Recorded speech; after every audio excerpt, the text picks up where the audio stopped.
Okay, so my name is Shyla, and I'm a local school teacher here in Florida. My name is Kamaya, and I'm an active firefighter.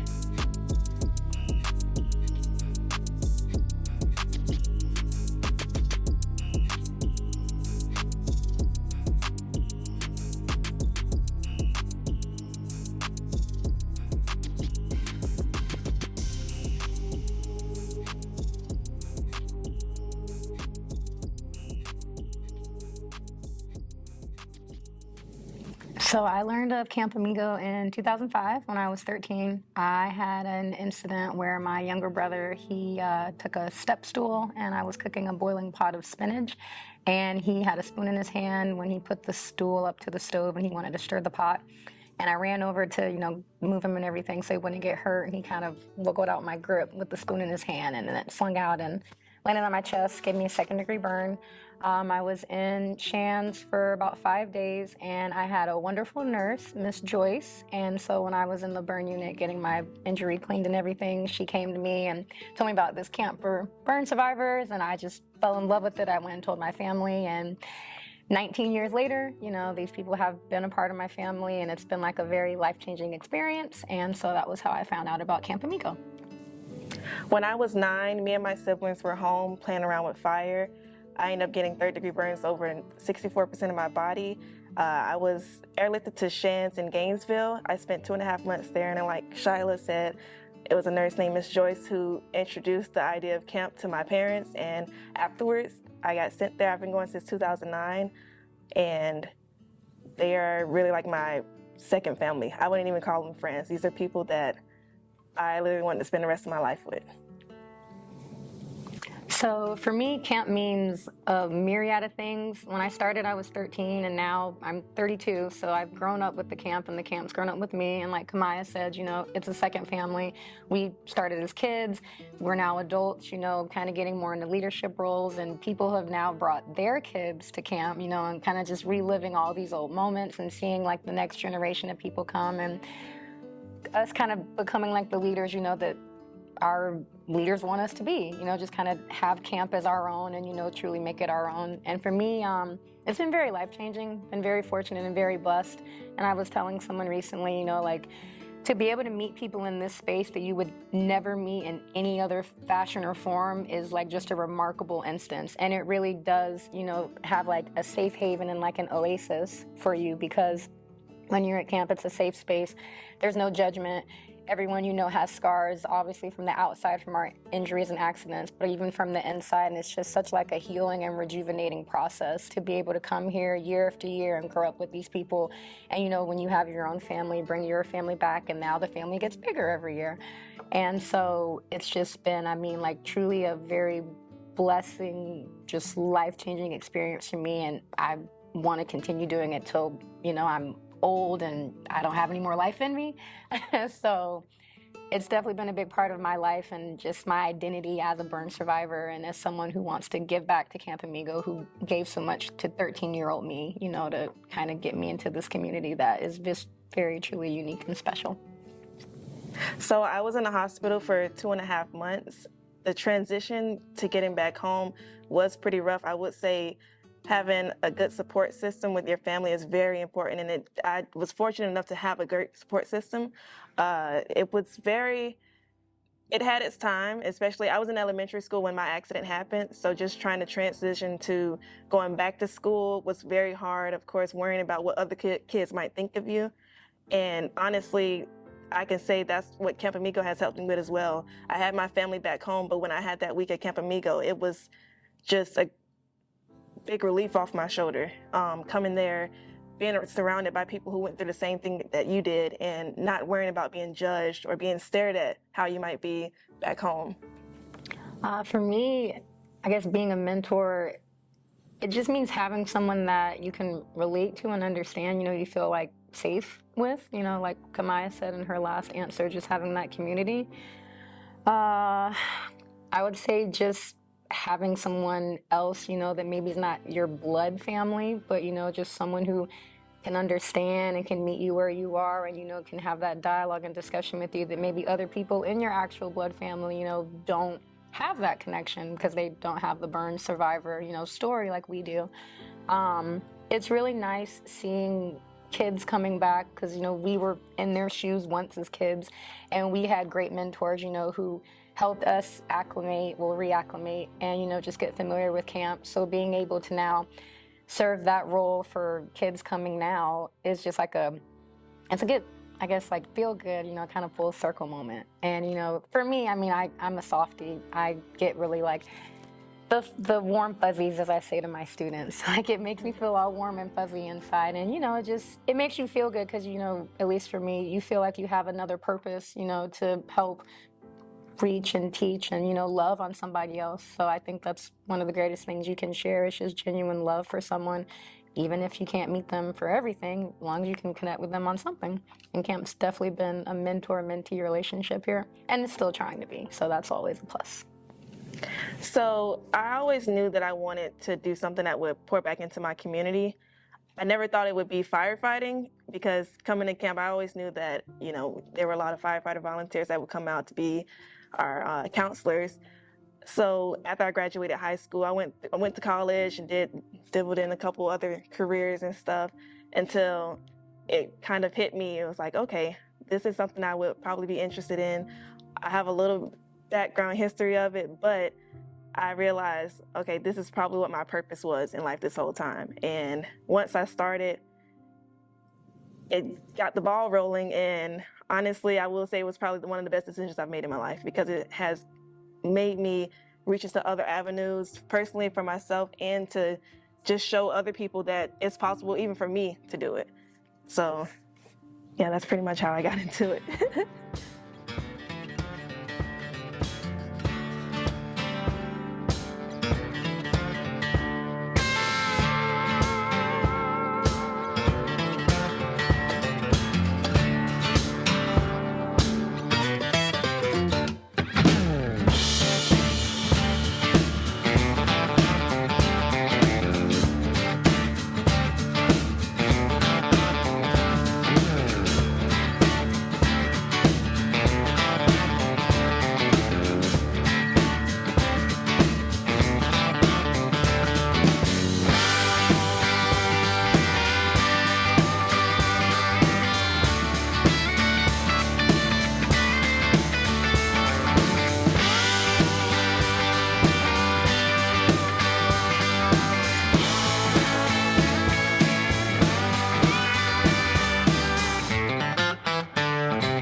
Welcome to the show. Thanks, Frank. Thanks for sitting and talking with me. Tell everybody who you are so everybody knows. Sure. So my name is Rebecca Johnson, and I'm a burn survivor from a house fire in 2002. I volunteer at the camp. I run their support group as a peer supporter and try to help the kids just build up self-image, learn how to communicate about their own experiences, and acclimate to what their new normal might look like. So I was burned in 2002, like I said, and when I was in the burn unit, I'm a determined individual, and there was someone there that was like the coordinator of the unit, Joyce, and she recognized that I just had a lot of spirit and a positive outlook. I'm getting all that, by the way. Sure. And there was a young lady that had come in with a burn, and I was at a point where I was kind of moving around and walking around the unit, and so she asked me to go and talk with the girl and just kind of try to offer some encouragement to her. Right. And so I said, sure. So I went over and just kind of talked to her and, really just normal conversation. And after I was done, Joyce said, there's a children's burn camp, and I think that you might be, really enjoy it yourself and also maybe be able to bring something by being at the camp. And that was the beginning of it all. Well, I'll tell you, this person, Joyce, has a pretty big role in all this, because that's the fourth time I heard that name today. Yes. So she's been pretty instrumental in bringing people to camp, which is pretty awesome. Yes. Well, I think, she has such a passion for helping kids, which probably brought her to working in the burn unit in the first place. It takes a special person to do something like that. Absolutely. And she was kind of like everybody's grandma, even though she was there. Right. If you were misbehaving, like trying to pull out your tubes, all she had to do was kind of look at you from her desk, and you're like, yes, Miss Joyce. Yeah, you don't want to disappoint Miss Joyce. Yeah, but it was all out of love, and she, yes, had a lot to do with this camp, with so many more kids than even came to camp, and people. She just loved everybody she met, and is amazing. It's so nice to hear stories like that, because there's so many special people in this world, and like she's a gleaming image of that. That's just amazing to me, that people have that much faith in what they do, and it's nice that they express that they want to help others. And working in a unit like that certainly takes a special person, like we said. So I was burned in a house fire, and I was an adult when I was burned. In 2002, I was in my 20s, and I was treated at Shands. And I think laying in that bed, you don't know what's happening. You're in pain. You really have no idea what, my whole house burned down. So, you're thinking about, where are you going to go? What are you going to do?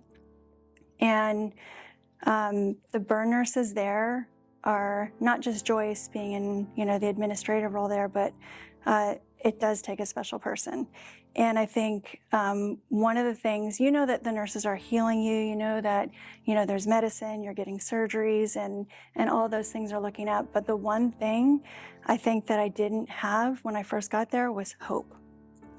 And so when I was there, a man came into the burn unit, and he was burned in Vietnam.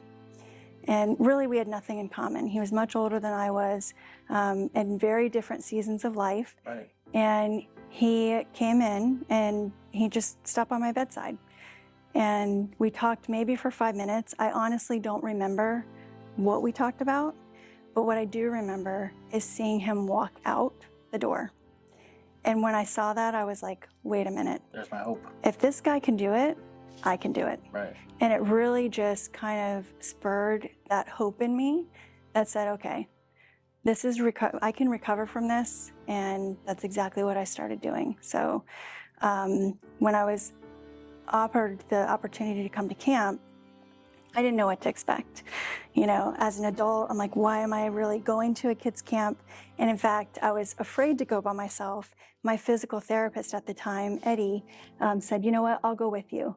Oh, wow. And so Miss Joyce worked it out with Rusty at the camp. And because at the time, all of the counselors there for the kids were firefighters or had some other connection to the burn community through their nursing or something like that. There was a firefighter there, Trent, who was also a burn survivor, but really there were no adult burn survivors there. There was also someone I think named Carol, so that was there. But I just kind of was like, why am I going? What am I going to experience? Right. And so it was pretty amazing. And when I got there, if I'm talking too much and you want to stop and ask me a question, you just let me know. When I got there, I was just blown away. It was really like a regular summer camp, Right. Ones that I had gone to when I was a kid, way before my burn injury. And, just had a lot of fun. These kids were burned, but they were running around, having a great time. Firefighters, I'm sure, as you know, are quite, characters anyway. And so it was just, there was so much joy and happiness. And I felt like I fit right in. Everyone was so welcoming and just immediately loved it. I had been there, I think, maybe a day or two. And Rusty, and I were talking outside of like what was like the community cabin, like where we ate, the dining hall. And he was like, so, really so glad you came to camp. And so, these kids really, I think, could benefit from talking to you about their burns. We're firefighters. We don't really know what it's like to be burned. you do, and I think there might be something that you could offer them. Would you be willing to kind of sit down and talk with the kids? So awesome. And I was like, I mean, sure, let's talk more about it, and we'll maybe make something like that happen. He's like, oh, they're inside, so waiting for you. So if you're, if you're into it, go ahead. And I was like, okay, Easy opportunity, right? yeah. So just kind of walked in, and they were all sitting there, and I had just met these kids a few days ago. Right. I had just recovered from my own burn injury, Right. Just not even a year ago, and I think I got out of my pressure garments like the week before I went to camp. Yeah.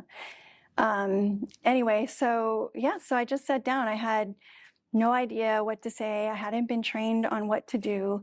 It was just an idea that came out of love from Rusty's heart to be able to help these kids. And I went in there and just kind of started talking. And, it was quiet at first. And then all of a sudden, we really started to have some real conversations about what it was like to live with scars that everybody can see. Right. And it was so inspiring. And I think that's the moment that I really realized what the camp was about, what the camp could do, what kind of impact it could have, not only in the kids' lives, but honestly, my life. And They say healing from the inside, right? So in that sense, to me, what comes to mind is that that's your own personal healing. Being able to talk to other kids and bestow upon them the knowledge you have in just a short amount of time, in only a year. But you've been through it. You know what to tell them. Yeah, That's powerful. I mean, hope builds from community, and it also builds from understanding. Right. And when you're sitting in a room with people that may not have the same exact experience as you have, may have very different family, very different circumstances, when you can just sit there and relate on that level and just have a conversation, it is so powerful. And you really don't need a lot of training. It's more just, it comes from love, it comes from understanding, and it just builds hope. And I think hope is what opens your heart and your mind to hearing maybe, as you may have heard some other people share, like how to own your story, how to share your story, how to cope, and get back to what your new normal is. One of the things that happens in the fire service is that mental health is such a big thing, right? In almost all professions. Mm-hmm. But in the fire service, what we find is the best therapy for us is peer support. Being able to talk to a like-minded firefighter who understands and truly gets the fire service, both on the career and the volunteer aspect of it.